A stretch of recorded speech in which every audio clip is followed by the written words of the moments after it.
The opinions expressed by the host and guests on Where Did the Road Go are their own and do not represent those of WVBR or its management. Our aim is to explore the fringe, lost civilizations, alternative science, the paranormal, and much more. Join us on the web at wheredidtheroadgo.com, where you can send us questions for our live or future guests via email or the live chat room. And remember to subscribe to us on iTunes. And now welcome to this week's edition of Where Did the Road Go? Welcome to the show. I am your host, Soraya, as always. And tonight we're going to be talking to Scotty Roberts, who has co-authored a book with John Ward entitled The Exodus Reality, Unearthing the Real History of Moses, Identifying the Pharaohs, and Examining the Exodus from Egypt. And both authors have a different take on this, despite it being kind of interweaved in this book. And at the end of December, we'll be talking to John Ward about his view. But for now, how you doing, Scotty?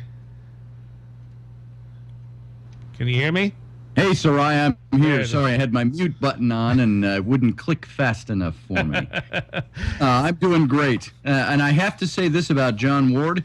While he has a very intriguing theory, it's good that you put him way over at the butt end of the year, so he can express his theory later. You know, we have a running joke. We were signing books at the Paradigm Symposium, and John would, one day he wrote in one of the books, he said, this was the book for David Weatherly, and David had talked on tulpas, and so I wrote in, as I was signing it, I said, David, much like a tulpa or a thought form, is John Ward's theory on Moses. I said, it's transitory, it's visionary. And I said, you might not, so visionary, you might not even see it. And and I signed it Scotty. And so John writes, he says, David, you'll find that Scotty's theory on Senmut as Moses, he says, is intriguing. And he says that you can find the entirety of it beginning on page 288. And then you turn to page 288. Well, the book only has 287 pages. So there you go. Actually, both your theories have very compelling aspects to them. They do. And initially, I was thinking yours probably had a little more evidence behind it, but by the time I was to the end, I'm like, I don't know. They both have very compelling arguments, and they're very different theories. And the thing is, you point this out in the book, we don't even know if the Exodus from Egypt definitely happened. Well, there's no direct archaeological or historical evidence that is out there and glaring in your face that said the Exodus took place. Like you can find that, say, like Ramses II in the Battle of Kadesh. It's all over the temple walls at Karnak. It's all over the Ramesseum. You can find it. It's some of the facts might be dubious because they paint the pictures, and the mighty Ramses, it was his final arrow that went into the heart of the enemy's king and ended the war and won the war. You know, who knows if that really happened that way. Right. But same now with the Exodus. There are certain things that look like they are evidences in Egyptian history, even more recent discoveries. The only problem with them is that there's nothing that directly correlates to anything. Never mentions Moses, never mentions the story as it's told in the biblical passages. And so you're left to believe, and as I state in the book, sometimes where you don't have direct historical archaeological evidence, you sometimes have to rely on the secondary archaeological evidence to establish plausibility. And I think that both John's and my theories establish a good, plausible case. And something I have to say about the two of us writing this together, we have different points of view. We are congruent on some points where we meet in the middle on certain aspects of this, but we found each other's theories absolutely intriguing, yet we had our reasons for believing and writing about the established theories as we saw them. But I think this book will do one thing for people. It will show that people who are academics or writing on academic theories don't always have to be at each other's throats if they disagree with each other. Wouldn't that be nice? Yeah, wouldn't that be nice? And so while we have two different theories, we come together and say the conclusion really is we don't know for sure because there's no direct evidence, but we've established two different cases that are very plausible. Well, why don't you tell people a little bit about your history and how you decided to get into investigating this? Sure. Well, Moses, as I say in my own personal preface to the book, Moses has followed me my entire life like hound's feet, and I don't know why. You can get into the spiritual or the esoteric, or dare I say the paranormal aspect to establish some of this, and there are things I couldn't write about in a book where we were trying to be very open to the general public, but there are things you couldn't say because the academics would just laugh you off the page.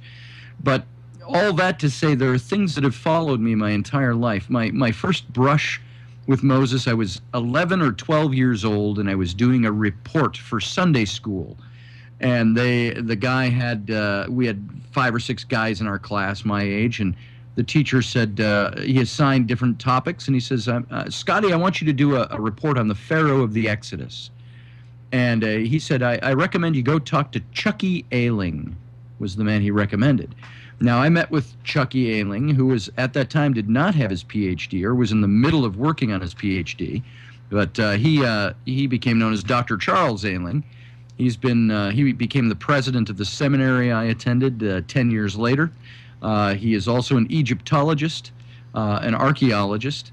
He is an egg-headed, little, bald, horn-rimmed glass-wearing professor with that Indiana Jones slant to him, only in a very biblical sense. He's very fundamentalist, evangelical Christian, and that's his standpoint. So I went and talked to Chucky Ailing, and he told me that he believed the Pharaoh of the Exodus was Amenhotep II, and he gave me some reasons why, and I wrote a little 100-word report on that, 200 words, a little paragraph. So fast forward to 10 years, as I mentioned, I went to seminary, and Dr. Ailing was the president of our seminary, and so I sat under his teaching there. I wrote papers on the Exodus there. I wrote papers on one of my big papers. It was not a thesis, but a big paper for my seminary studies was on the educational of the 18th dynasty that Moses would have encountered if he indeed lived during that period and lived in the palace. Prior to that, in my high school years, I had done a comic book version, as only a 14 or 15-year-old can do, and did it in colored markers. It was very detailed, and I actually won a scholarship through my church on the basis of that to attend for 3 years, my high school years, the Fourth Baptist Christian High School, which again then put me into this college I went to and then put me into the seminary I was into. Yeah, and so after that, Moses had always been of great interest to me. I read a lot of different work on him. I was very much in my religious faith aspect of believing who Moses was. And that followed me for quite a long time. About 18 years ago, some old friends of mine and I from college, we did a set of biblical trading cards that we wanted them to look as cool as Marvel and DC, Superman and Batman trading cards. And they were very big in the early 90s. And we did a set, and it was called The Ancient Heroes. And we did several characters from the Bible and write-ups. And so I wrote these, and I illustrated them, package designed them, and I did a section on Moses, and really got into it there. And so Moses took up a lot of, as an illustrator, which is what I did in my early years, illustration and design, actually has a great presence in my life there. So in one aspect or another, Moses has followed me. When I wrote my first book for New Page Books, The Rise and Fall of the Nephilim, 2 years ago, almost 3 years ago now, 2 years ago, that book, I included a chapter on Moses. And this is where I thought I could really get my feet wet and express some of these things about Moses I wanted to, because the Nephilim are while it's become almost like the Anunnaki, it's become a word that's used in the paranormal, in the ancient alien theorist camp. Yep. Nephilim has its source in the book of Genesis. That's where it's sourced, in Moses' writings. And so I wrote a chapter on Moses, and I called him Moses, or I called the chapter the Pharaoh God of Israel. And I talked about how Moses, what he would have brought to the table, the education he would have experienced, the religions he would have encountered, and probably. And I believe we might have lost him. He did There he is. for 80 years of his life, from Egyptian religion to Sinaitic religion. Oh, did you lose me? Sorry Yeah, about we that. lost Skype. you. Gotta lost Skype. Gotta hate Skype. From what I can tell, it just kind of paused and then sped up to catch up with you. Okay. Well, in this book, I write about Moses and what he brought to the table. The religions of the first 80 years. If indeed he lived a life as described in the Bible, he was not a Jehovah worshiper or a follower for the first 80 years of his life, until his spiritual epiphany at the burning bush. And what he would have brought with him when he started writing the books, the Pentateuch, into that 40 years post-Exodus, he would have incorporated Egyptian religion, Mesopotamian religion, And I think Syrian, Canaanite religion. All of these things are incorporated there. So really Moses has been and I'm sorry we're having problems with the connection here. yeah, So, it's am dropping. I here now? Can you hear me all right? I can hear you now, but it keeps dropping out and then putting you in super fast forward. Oh, I have had that happen to me before too. If it keeps up, we might have to call you back on a landline. I do have a phone where you could reach me, and I'll give that to you if you have to call me back. Yeah. Well, we got that. So All right. That's really how Moses has been a permanent fixture in the back of my mind most of my life, and he started coming out in my writings. Also in my second book for New Page, The Secret History of the Reptilians, I talk about how Moses, I believe, created Judaism out of whole cloth, incorporating ancient stories of the Anunnaki from the Mesopotamian. You look at the cuneiform tablets describing the creation of mankind with Elil and Enki, Ea, and these gods of the Mesopotamians, and you find direct correlations 1,500 years later in the writings of Moses. Now, it was either one of two things. Moses borrowed that information and created Judaism out of whole cloth, or there was some proto-religion that existed, and these are just different versions of that. So whichever it comes down to, those were some of my experiences really with Moses throughout my career. and you actually have some of the comic book artwork in this book, and it's actually very impressive considering how old you were at the time. Why, thank you. I learned to draw looking at comic books, and became an illustrator and a designer and an art director and eventually creative director in advertising for the last 25 plus years. So, and I did all of this alongside, I was a youth pastor for a while, alongside my career as a creative director and an art director. And so Moses is somebody that's always intrigued me.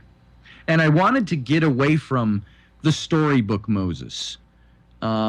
There were some things when I was a teenager, when I did the little illustrations and stuff and won the scholarship, those are all very Charlton Heston, 10 Commandments. Right. And then when I got into my later years, not that I'm elderly, but when we did the Ancient Heroes cards, I wanted Moses to look like a Sinaitic sheik, which is what he was in that second 40 years. He was an old guy. He was between 40 and 80 years old, if the biblical story is accurate. And he had a career as a sheik there in Midian for 40 years before he went back to Egypt with his spiritual epiphany. And so I wanted him to have that look of that what the Egyptians called the Asiatics, the Canaanite, the Bedouin tribes, the sheikh of a Bedouin wandering type of a mobile tribe in the Midianite region in the Sinai. And so that's where my illustrations reflect some of my historical study. Now, there are a lot of people who will say that you can't take the Bible as a historical document, and personally, I think that's ridiculous. There's always going to be some truth backing up religious documents at some point, unless maybe you're talking about Scientology. But the ancient documents seem like you just have to figure out what's story and what's reflective of actual history. I have a big problem with people who say, the Bible, that's unreliable. It's all fiction. Well, there might be some fiction contained in there, but I divide the Bible up into two parts. I say there is a faith story, which in faith, you don't need to have proof for anything because it's faith. If you want to know your religion or your faith deeper, you're going to start looking into things, which I did. And there is much of the Bible's history that is spot on. Just because a document is a book of faith does not mean it cannot contain efficacious history. If we threw out every source book we used in archaeology and historical studies that was a book of faith in ancient times, we would lose 98% of the material that we use. And so what you have to do is you have to go to history and compare it. The priests were also the historians back then. They were indeed. And I think what you've got with the Old Testament as we see it now, our Old Testament in the English Bible now is based on the Septuagint, the Greek version of the Hebrew Old Testament. And that was rewritten or recompiled by the 72 rabbis in the year, right around the year 400, in the 4th century BC. And what happened was, after the captivity of Israel by Babylon, all these people are finally released and they're sent back to their homeland in Israel. And the temple has been ruined and the cities are in destruction. They go back and to rebuild their culture. And the rabbis who went to Ptolemy II, the Greek pharaoh of Egypt in the 400s BC, and they went to the Library of Alexandria and begged permission to go into all the documents there and to rewrite the Old Testament, to rewrite their books of the law, the Pentateuch, and their goal was to do two things, which are noble things all by themselves. They wanted to, one, bolster the faithful Jews of Israel, and who have been in captivity for several hundred years, and they also wanted to reestablish a history for their nation.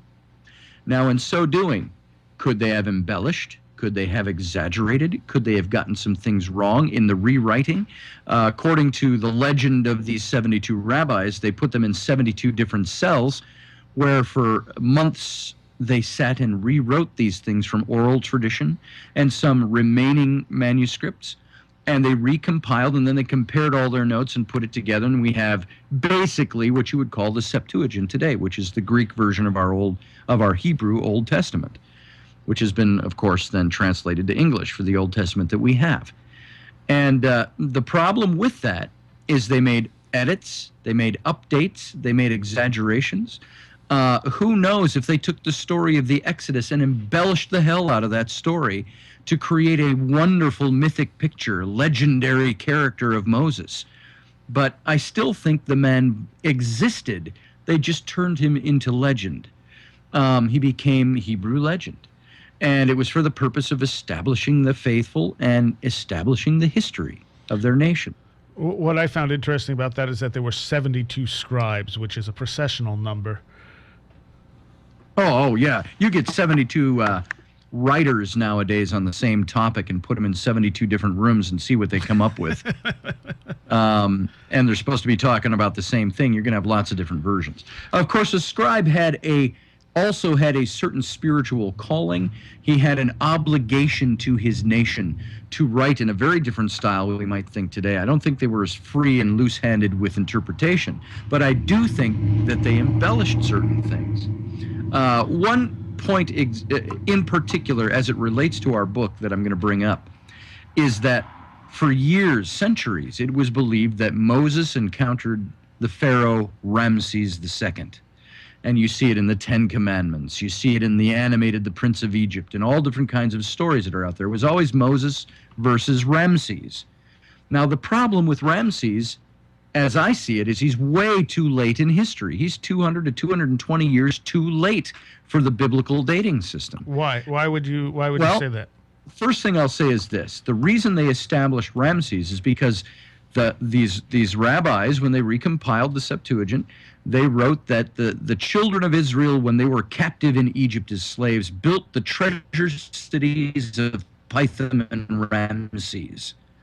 Now, we all know, if you know your Egyptian history, Ramses built those cities. They were his treasure cities. So if the Hebrews built those cities, obviously they lived during the time of Ramses, and that's when the Exodus took place, according to interpretation of that.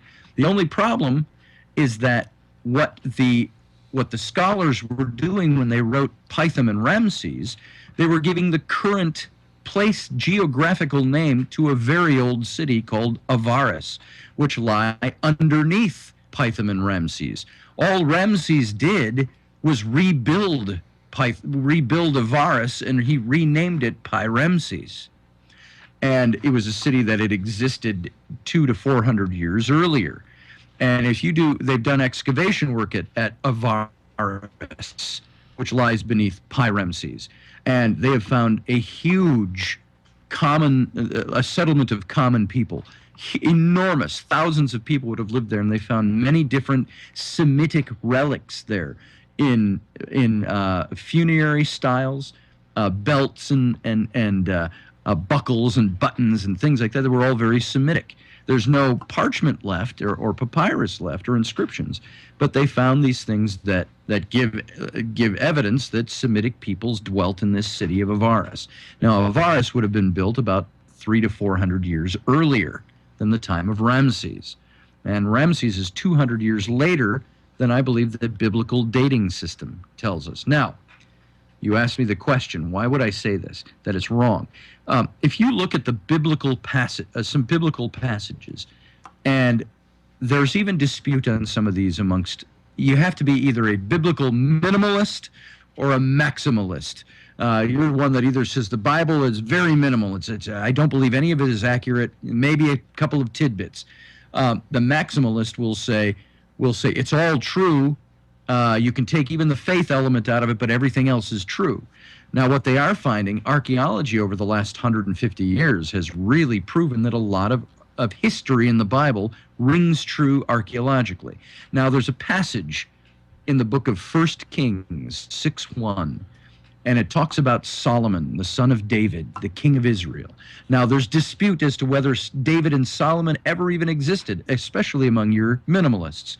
Now, by the way, they are finding more and more evidence of David's palace and David's structures and Solomon's temple in Jerusalem, just in the last year. And it's amazing the evidence they've come up with. But let's set aside for a minute that there's dispute over whether Solomon existed. It says that, and on the day that Solomon dedicated the temple in Jerusalem, which archaeologists refer to as Temple 1 in Jerusalem, the first temple built by Solomon, it was the 480th year since the Exodus. Now, those are nice. That's a nice round figure, so you don't know if that's been just rounded up or what. But the first temple built in Jerusalem, if you believe it existed, and if you believe the archaeology as opposed to being a minimalist, that if you believe that Temple 1 was built in Jerusalem, which there is much evidence for, that would have been mid-10th century, so right around the 950s to the 960s BC. The median date they plug in for the building of Solomon's temple is 966 BC. As a median, give or take 3 to 5 years in either direction is all that they vary on that date.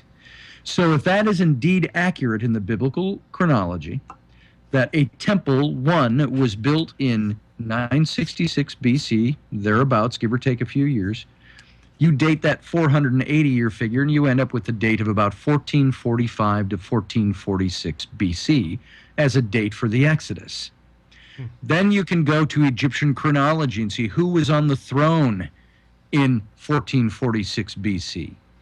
And there are at least 5 or 6 different chronologies of the Egyptian kings, ranging from 20 to 40 years in difference. And so they jump all over the place, depending on when somewhere down the line somebody plugs this pharaoh in as, oh, he was only a co-regent, or, oh, he was actually the same pharaoh who ruled twice under 2 different names. And you get these chronologies that go all over the place. The closest one I found is the accepted Oxford chronology of the kings comes very close to those dates for the pharaoh that I believe was the pharaoh of the Exodus. And remember I mentioned Dr. Chucky Ailing? Mm-hmm. He told me it was Amenhotep II. Now Amenhotep II in 1446 would have been about 23 years old. He was in the 5th year of his reign. He was co-regent for the first 2 years of his reign with his elderly father, Tutmosis III. Now, Tutmosis III, if you go back 40 years, earlier, from what would be the date of the Exodus, Thutmose III took the throne 40 years earlier. And this was at the death of Hatshepsut, his stepmother, who became the female pharaoh of Egypt, and a remarkable queen. Compare her to like Queen Elizabeth of England, Queen Elizabeth I, and you get the idea of Hatshepsut. Now, at the time of when she became pharaoh, her husband, Thutmose II, died very early, the age 29. And she was left, and she claimed that her father, Thutmose I, had actually wanted her to rule. And she became the co-regent with her stepson, who I mentioned, Thutmose III. He was only 3 years old at the time. She was his co-regent, and in the first 6 years, she completely deposed him as pharaoh, and she took over for a good 20-plus years as the pharaoh of Egypt. Reigned for a very peaceful reign. The people loved her. But during this time period, she had a man that she raised to great height in her kingdom. Now, let's go back for a second and review these dates. If the Exodus actually took place in 1446 under Amenhotep II, and if Moses was indeed around 80 years old, as the biblical chronology states, go back 40 years to when he's 40 years old in Egypt, where the Bible says he murdered an Egyptian taskmaster and buried him in the sand, then thought he was going to get caught, said, surely Pharaoh knows of this deed, and he runs off to the land of Midian, where he lives for 40 years before his burning bush experience. Now, at age 40, Moses leaves Egypt. So if you date him back another 40 years to his birth, he would have been born by this chronology right around 1526 BC. On the throne at that time, this would have been during the first year of Thutmose I, the pharaoh of Egypt. And his daughter, Hatshepsut, that was her throne name, her regal name. Her real name was Matakare. Matakare was about 7 to 10 years old at this time. She bore the title Pharaoh's daughter, which all royal daughters who were heirs to the king bore the title Pharaoh's daughter. So when you see in the Exodus passage in the Old Testament, Pharaoh's daughter found Moses in the Nile, that is not at all far-fetched. It's a title. So now you go to, so Moses, his life in Egypt, he would have lived under Thutmose I, Thutmose II, Thutmose III, and Hatshepsut. And if at the now let's take this back to the Egyptian side of things and who I believe is Moses, because now this is very circumstantial.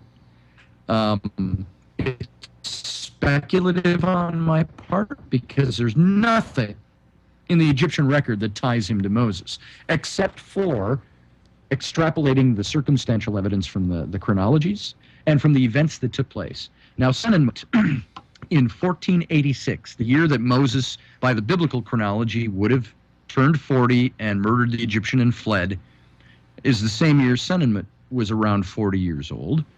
But for the previous 20-plus years, 30-plus years, he had been a steward in Queen Hatshepsut's household. Now, this stewardship is far more than a servant. She actually named him Senmut. All we know about Senmut in Egyptian history, the Egyptian records say he was born to commoners, which could be an interpretation of a slave people or a subjugated people. Could be. Now, there's more to it than that. But he was born to commoners. He's brought into the house of Hatshepsut at a young age, early teens, I would say. He becomes the steward in her household. He is the tutor to her royal daughter, Neferuri, the daughter she had with her husband, who was also her brother, Thutmose II. Now, Senmut is this tutor. Now, tutors were not what you think nowadays, with little school marm or a schoolman, that is wet behind the ears, educational, and that's all he does. They were generally men who had established themselves as nobles, or were in the nobility class, or of the house of Pharaoh, or great military leaders. So Senmut is placed as this steward. Then she ends up over the next few years bestowing on Senmut over 92 different royal titles. Amongst them, she names him the Grand Royal Architect of Egypt. She names him the Grand Vizier of Egypt, which is basically one step off the throne of Pharaoh. When Pharaoh was away or absent, the Grand Vizier was Pharaoh. And she even gave him his name, Senmut. It doesn't say what his name was prior to that. All it says, he was born to commoners, and she named him Senmut, which means in Egyptian, mother's brother. It means, I, your mother, am elevating you to the status of brother to the gods with me. And this is the name she gave him. Now, he ruled as the grand architect. He built her great temple of Jesheru at Deir el-Bahri in Luxor, that grand, magnificent temple you can see today, you can go to today in the cliff faces there. He left behind 9 statues of himself with the young daughter of Hatshepsut and supposedly her husband, the pharaoh Thutmose II. But in each of these statues, he is holding this young child in loving embrace. And it's a young girl. And there is some theorizing that says Senmut was so close to the queen that he may have even been the father of Nefertari, the princess. And interesting things about Senmut is that it is also, think again of the reign of Elizabeth I of England, and she was tied up with Essex for years, and with Robert Dudley was her great love of her life, and they never married. This is the kind of relationship it is said that Senmut and Hatshepsut had, that they were lovers. There was a romantic involvement between them, and she elevated him to the status of brother to the gods with her. And now here's something very interesting. When Senmut, when he's around age 40, around 1486 BC, the same year the biblical chronology places Moses as being 40 and fleeing Egypt, Senmut is 40, and he completely disappears off the Egyptian record. He's left behind 2 glorious tombs. He's left behind these 9 statues. He's left behind inscriptions where it says, I, Senmut, the sole friend to the queen, he calls himself.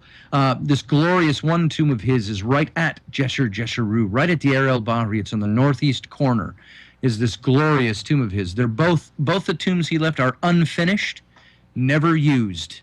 No remains of him found, no record of whatever happened to him, no record of his death or funerary processions or anything. He just disappears off the record. Now, keep that in mind in that kettle of fish. Within a year of Senmut's leaving, Hatshepsut dies. And Thutmose III, the deposed co-regent, her stepson, takes over as the rightful place of pharaoh. He's now about 30 years old, 33 years old, something like that. He takes over as pharaoh, and he starts striking all of Hatshepsut's images from her temple, from all of her inscriptions. And it was thought for many years that he did this because of a great hatred he had for Hatshepsut. But it's been found in recent years that he only did a little bit of this. It's called erasure. It's where you can go and see certain inscriptions, and they've scraped off the old pharaoh's name and put in the new pharaoh's name. This is why when you find like Ramses II, 200 years later, all of his inscriptions of his name, his cartouche, are all deep in the rock, like 2, 3, 4 inches into the rock, so they can't be scraped off and erased and replaced. But Thutmose III starts this erasure, but leaves off on it. He only does enough to establish that he is the pharaoh. It has now been established that 40 years later, when he is in his elderly years, becomes co-regent with his son, Amenhotep II, my candidate for the pharaoh of the Exodus, that it was his son who at age 18, 19, 20 says, you started the job, we need to wipe out every image of Hatshepsut. And he refers to as that lying, deceitful bitch of a woman, his aunt, his mom's stepmother.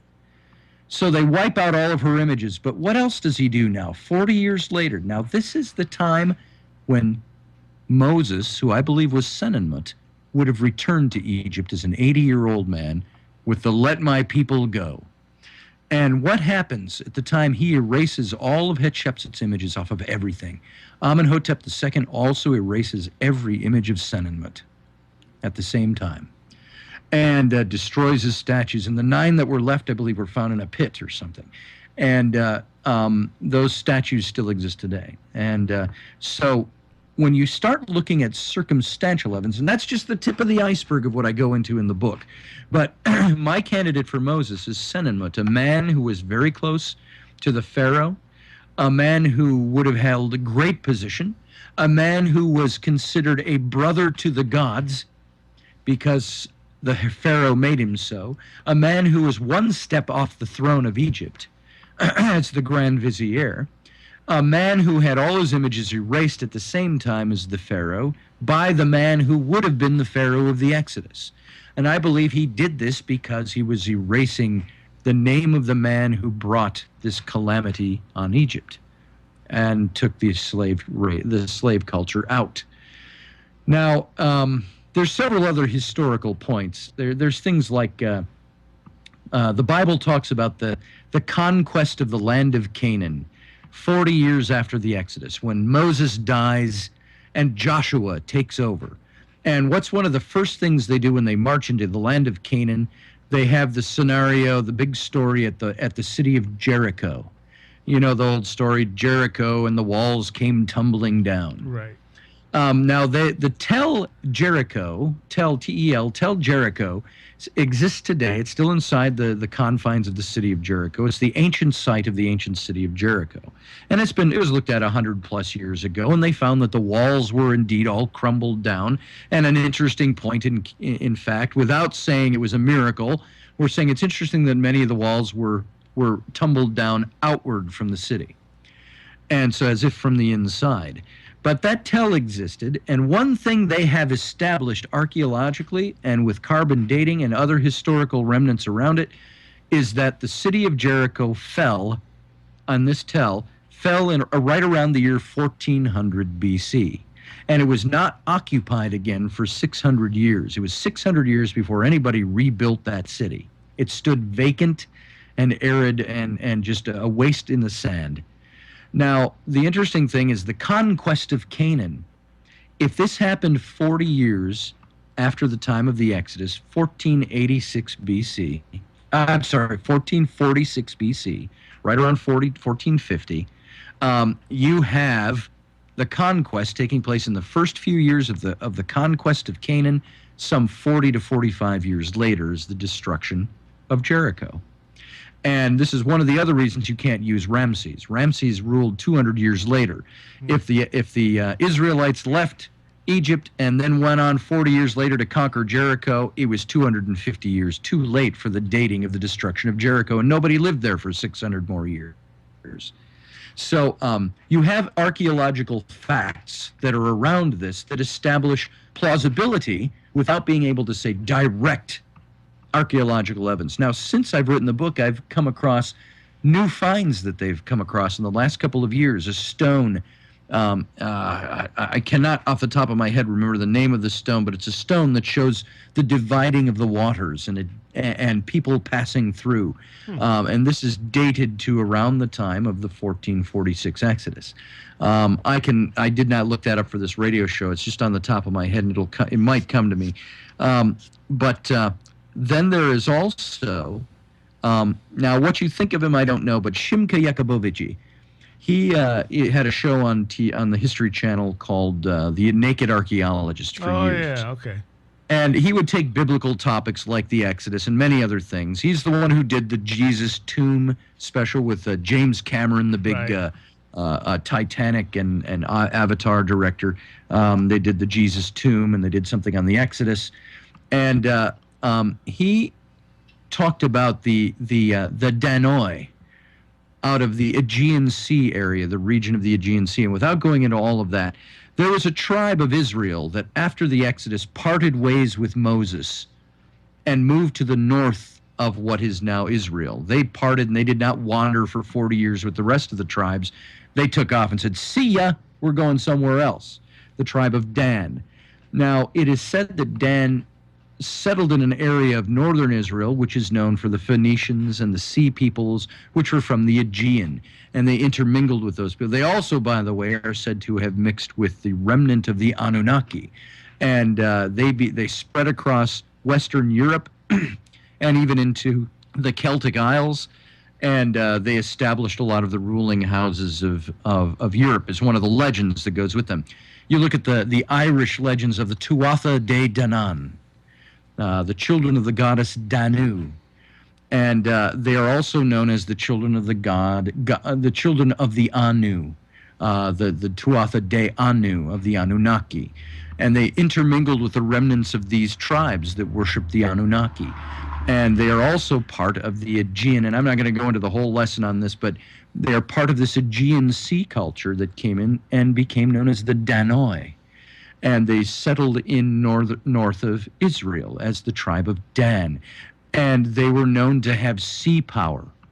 And there are grave caps that relate them to the Danoi, and there are Danoi grave markers that have no verbiage on them or text, but they show a history of the Danoi as people having come from up the rivers from Egypt and crossed the Mediterranean and settled there. And they have depictions of chariots chasing a man with a staff into parted waters that are inscribed on these. So all of this it's secondary evidence because nobody knows what it really means. It seems to be plausible evidence to establish some connection to the Exodus. So while I talk about Senmut in circumstantial and speculative terms, I believe the speculation and the circumstantial evidence is so well rooted in plausible evidence that this is my candidate for now. No, I always say, hang on, we got to take a quick 45-second break, and we'll be right back with Scotty Roberts.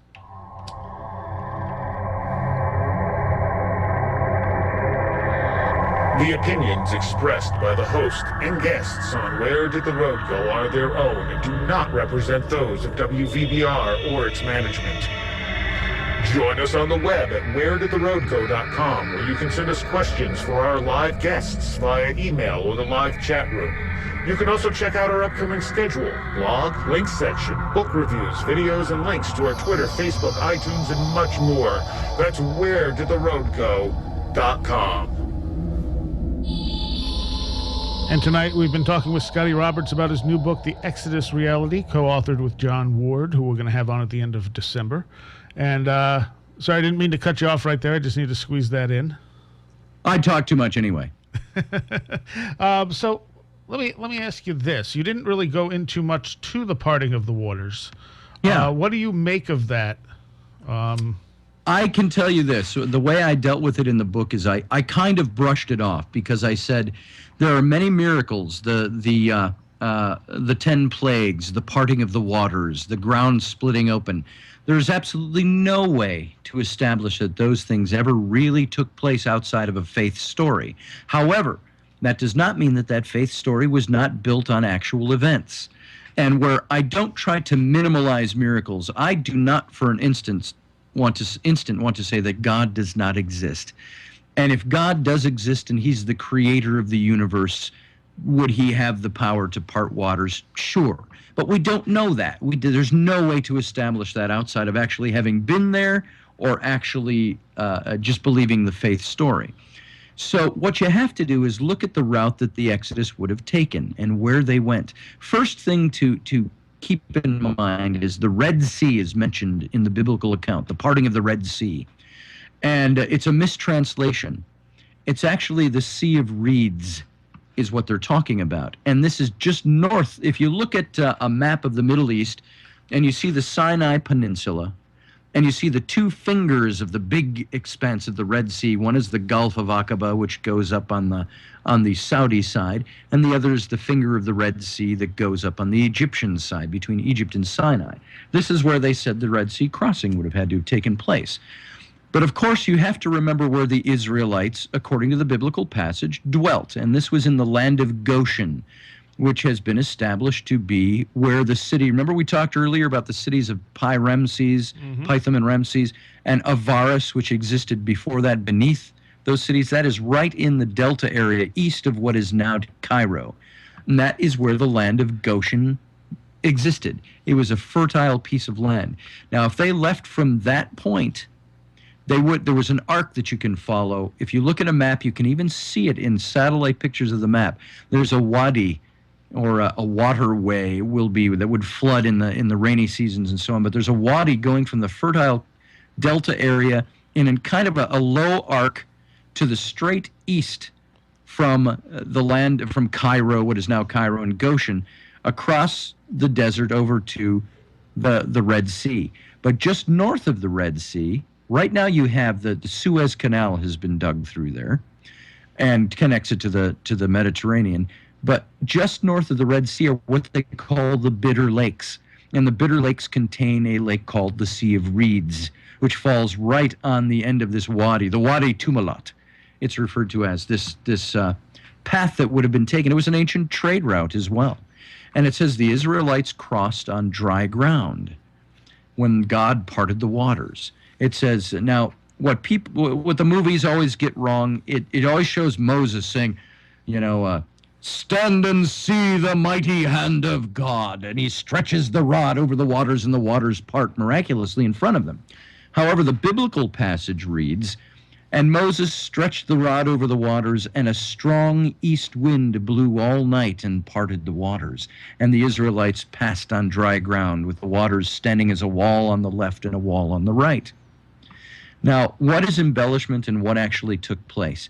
Right now, in that region, the Bitter Lakes, prior to the Suez Canal being in, there were very shallow lakes. You could probably walk across them knee deep. And there is a phenomenon that takes place even at times today where the east winds blow and they dry up the higher portions of the lake bed, and you can walk over on, quote unquote, dry ground. Is this a natural phenomenon that took place when it says, and a strong east wind blew all night and parted these waters? Could the armies of Pharaoh, if pursuing them into this, could they have been trapped in there? Yes, because of some of the tidal waters that would have been associated with this. From the winds dying down and the waters raising very quickly, you could have men that could have been killed in this. So the biblical miracle versus a natural event, sometimes you have to say, maybe if God exists the way he said, the Hebrews said he did in the Bible, would he necessarily use miracles, or would the miracles have been that he utilized natural occurrence? We don't know. As John Ward says, Scotty, we don't know, we weren't there. and that's what really governs us in a lot of that. So I kind of brush by those rather quickly and say, I cannot attest to the veracity of a miracle, but what I can tell you is that this is what existed there. The Sea of Reeds, the Bitter Lakes. And when they crossed that region, this wetland really more than anything, they turned south along the east side of the Red Sea, traveled about midway down that finger of the Red Sea, and turned inland, and we believe stopped at the mountain about 30 miles inland, the mountain in the Sinai wilderness called Serebet el-Chedim. And the Bible actually mentions Serebet el-Chedim by a different name as one of the mountains that the Israelites stopped by. And so the question we ask is, could the mountain of God been more than one mountain? Could Serebet el-Chedim have been the mountain of God? John and I were there in the middle of God-forsaken nowhere Sinai desert this last January. And you're in the middle of these rocky mountains that are more like plateaus. They're flat on the top, a lot of them. This was a big mining area for the ancient Egyptians where they mined copper and they mined turquoise. On the top of Serebet el-Chedim is a 4,000-year-old temple to the goddess Hathor. Now, Hathor is many times depicted as a calf or a cow, the goddess of fertility and happiness for the ancient Egyptians. And her temple existed up on top, and there was a community of priests that lived there to Hathor. And there are several chambers, if you will, that were built out by successive pharaohs for 1,500 years from the cave of Hathor, the original place of worship up there. And down on the flats below this mountain, John and I, there was a full moon that night, and we're standing out about midnight in the middle of the Sinai desert in the wilderness. The only people around is, we were guests of Sheikh Barakat, a Bedouin sheikh who lives there, and he put us up in a tattered Bedouin tent for the night, and we're sleeping on the desert floor with his elder sons sleeping all wrapped up in camel hair blankets, protecting us over the night, guarding us as a courtesy. And not that there was anything there to be afraid of, but they were there as a courtesy to their guests. We stood out in that moonlight and looked up at the silhouetted mountain of Sarabat el-Khadim. And John and I were musing with each other. We said, what if that is the place? Could you imagine? And in the silence of being in the middle of the Sinai desert, you could hear in your mind's eye the crackling of fires, the cook stoves, the chatter of people, the singing, the animals, and they would all have been waiting there as Moses went up into the mountain. And what's very interesting is on the top of this mountain, it's filled with old stelae. Now, stelae up there especially, they look like, think of a stereotypical curved-topped gravestone in an old cemetery, and that's a stele. That's the look of it. And they were inscribed on both sides with hieroglyphs. They're all over the place on the top of Sarabat el-Khadim, this windswept. It's not a tourist site. It's an attraction in the middle of the Sinai desert, for God's sake. And we climbed up this mountain to the top. We were at this temple. There were piles of discarded stelae that were either things that they threw out in the day 3,000 plus years ago.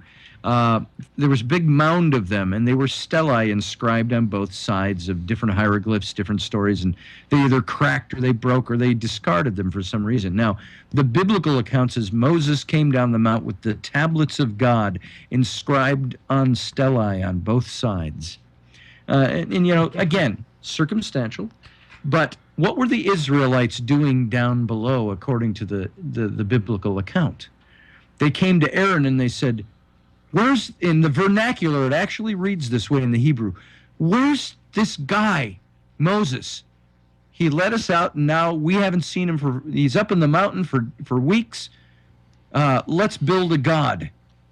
And what did they build? They built a replica or a facsimile of the Egyptian goddess Hathor, the golden calf.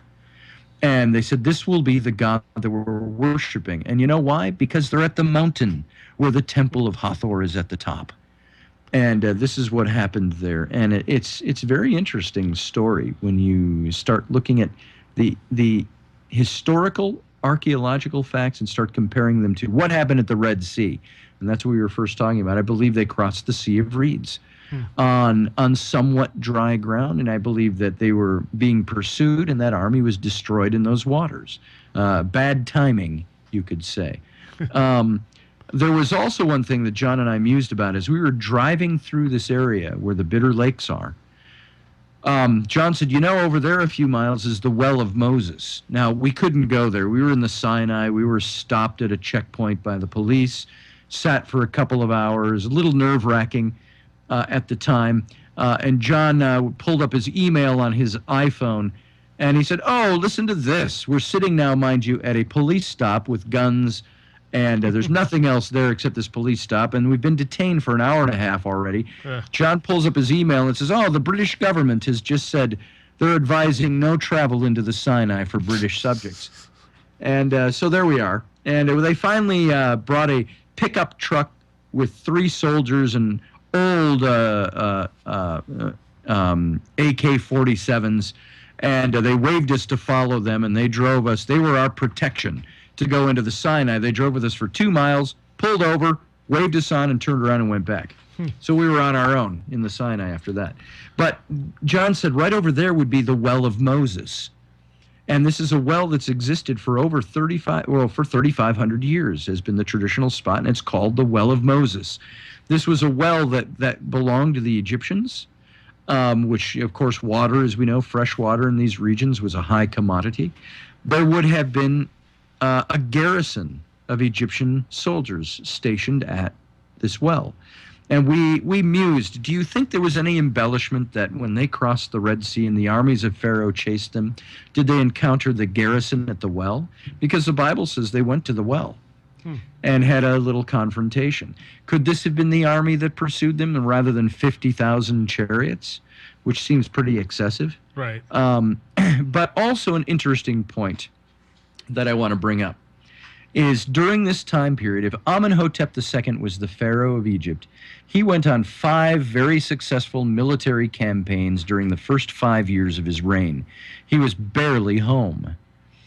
But there's one point in the scripture, if you're reading the scriptural account in Exodus, he says to his people, he says, Where are my slaves?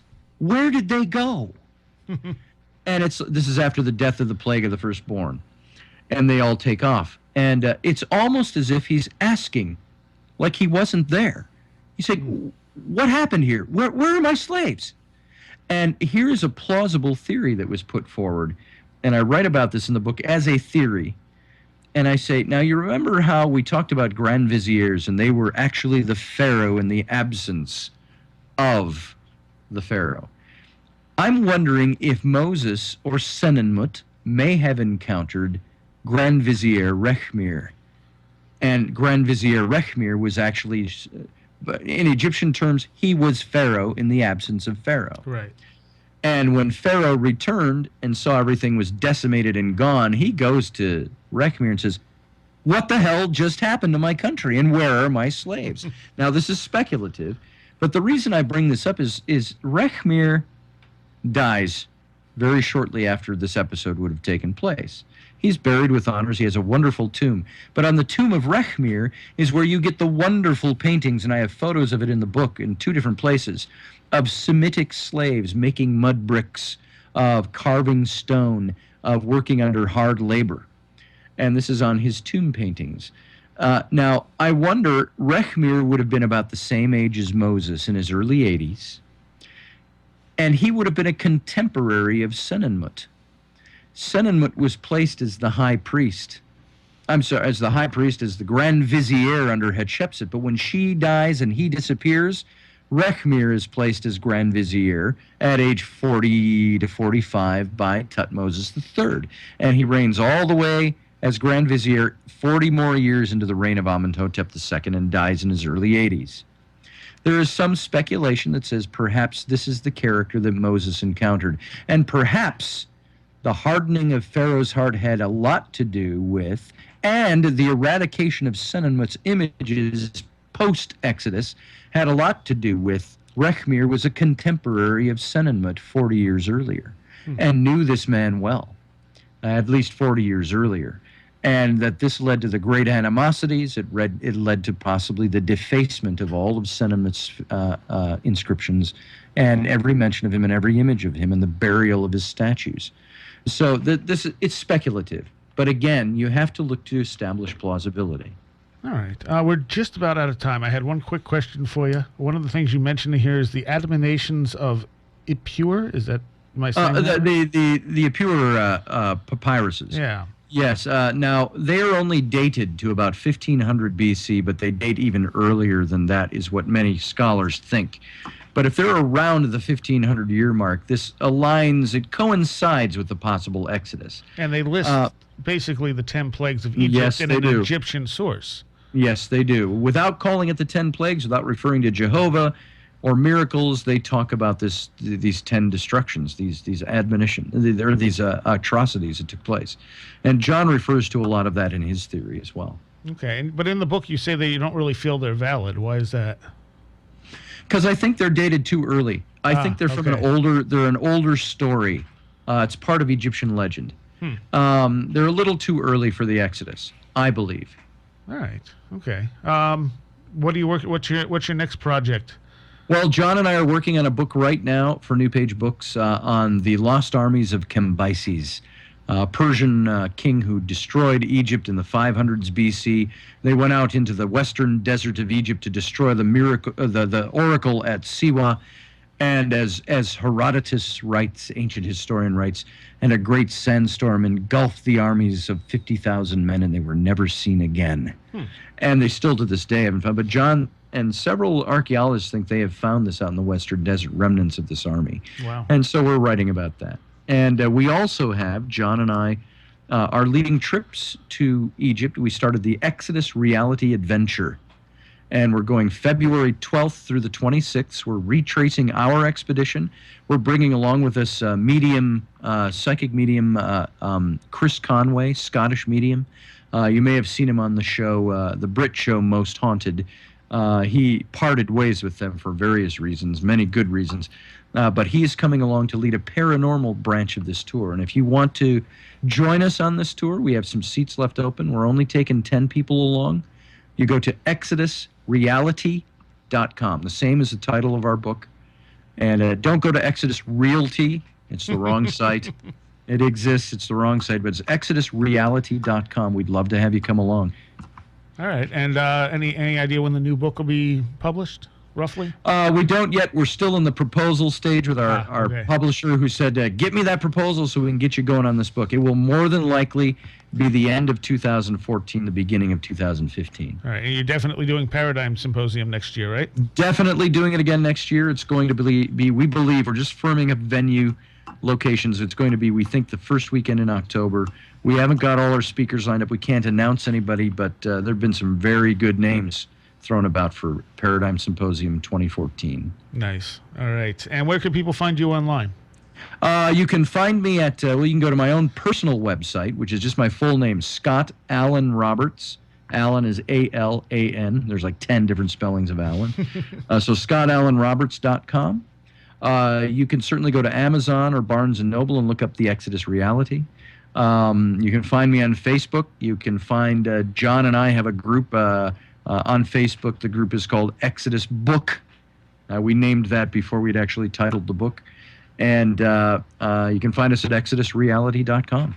All right. Well, I thank you so much, Scotty. Good speaking with you again, and a great book. I definitely recommend it for anyone who's interested in this this subject, because you definitely both have some very interesting ideas and circumstantial evidence behind it. Yes, it is circumstantial, but I think it's plausible. It is definitely plausible, and we'll have John Ward on the last weekend of December. And he'll fill you in on, he believes it was Amenhotep, son of Hapu, the high priest under Amenhotep III, about 80 years later than my theory. Right. So we'll get to talk to him and find out why. All right. Thank you again, Scotty. And Psyche Corporation taking you out. Last Exit for the Lost is up next.